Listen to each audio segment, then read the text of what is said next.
নিস্তব্ধ নিশা। সেইদিনা আছিল এটি নিস্তব্ধ নিশা। আটাইতকৈ মোৰ ভাল লগা নিশাটো।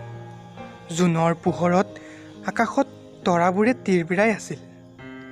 চাৰিওফালে জিলিৰ শব্দ। কান্ধতে গীটাৰখন লৈ, কাষতে গানৰ বহীখন লৈ ওলাই আহিছিলোঁ পদূলি মূৰলৈ।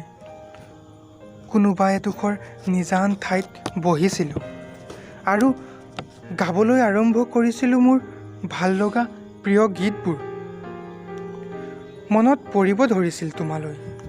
যেতিয়া মনত পৰিছিল তোমালৈ, তেতিয়া শৰীৰৰ তিনই নদী মোৰ চকুলো বাগৰিছিল। আৰু যেন প্ৰিয় গীতৰ সুৰে সুৰে তুমি আহি শুই পৰিছিলা, আৰু শুই পৰিছিলা মোৰ দুবাহুত।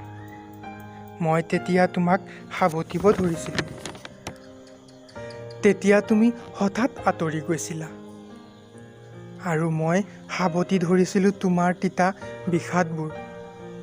তেতিয়া মোৰ মনটো বৰ আৱেগিক হৈ পৰিছিল জানা। জিলিবোৰেও বৰকৈ বিনাব ধৰিছিল।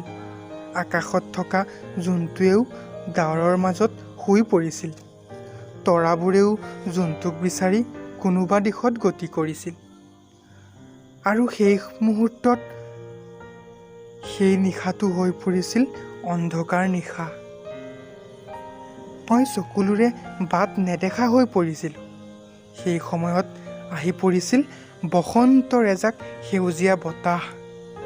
সেউজীয়া বতাহজাকে মোলৈ কঢ়িয়াই আনিছিল কিছুমান আৱেগিক আৰু চকুলো।